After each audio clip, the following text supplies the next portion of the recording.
So whenever someone walks in, and is there anything that immediately turns you off from them?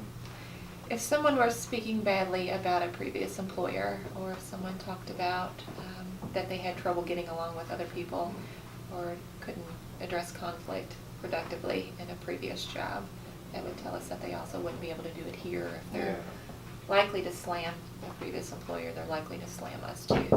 So that's important, that you don't do that. So we don't want to ever get the feeling that you're running away from something. Yeah. So if that makes sense. So You tell want us what that you do well, protection. right? And we don't want to get the feeling that you're running away from a previous job, more that you're looking to grow and develop into another area. If you're looking for a new challenge, that would be more productive. Yeah. So you mentioned confidence and being overconfident. What level of confidence would you want someone to have in an interview? We want to know people know that they're qualified for the position, but also they're looking for the position for the right reasons. Actually, when I started here, when I came in for my interview, they asked me why I wanted the job, and I was looking to move home to Bardstown because I lived further away, and I wanted to come back home. And in my interview, that's what I said, when I should have said I'm looking for a managerial position because I'm ready to make that next step. So after I thought about it for a second, I went back and said, oh, and this, because I wanted them to know it was for the right reasons. We have had a couple of interviews where people were a little too confident, and it just told us that they weren't going to be a good fit for our environment. Yeah. So we want people that are going to be down to earth, going to be able to work with the people on the production floor, and approachable. So if somebody is too confident, or if they don't seem welcoming or approachable, then we know that if I'm not comfortable approaching him as an HR manager, then the hourly workers on the floor definitely won't be. That makes sense. Yes.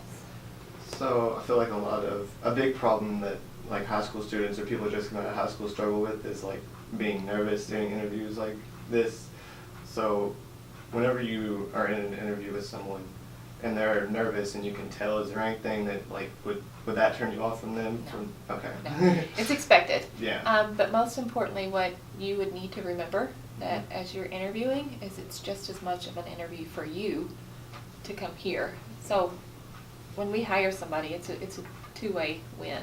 So we're going to get a good worker, but you're going to get a good place to work. So you need to also make sure that you're interviewing us as well, to make sure that this is where you want to be.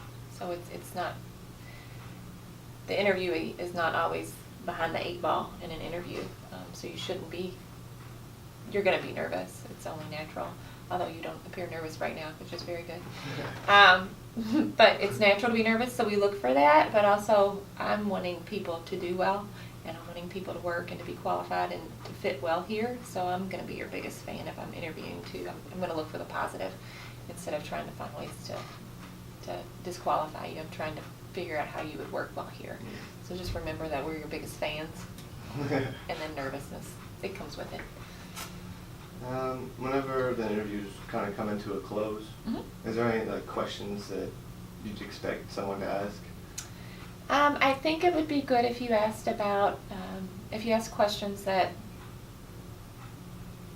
showed me that you were also trying to make sure this was a good fit for you, so that you're not just out looking for any job, you're looking for a job that fits you well. So, an example, when I started here, I asked about the employee retention because I didn't want to come into a situation where people were constantly running from here. That would tell me that something was wrong. So if people are constantly leaving, then it's maybe not be the best environment. So when they told me it was good turnover, good retention, it's a safe work environment, so I know I'm coming into a place that's going to work well for me. So I ask those questions. Typically advise people not to ask about pay in the interview right away, so that's going to come.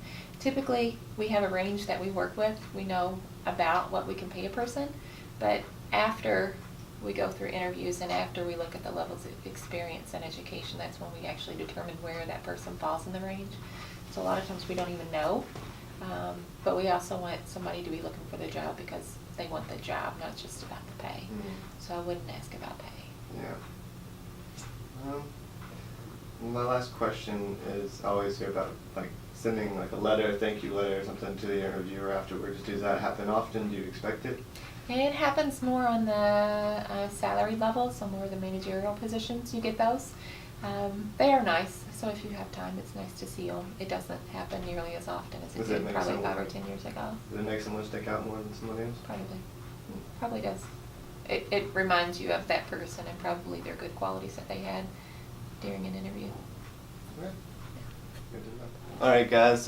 Thanks to Ms. Bruce for helping me with all these questions, and just in general, just make sure your resume is prepared.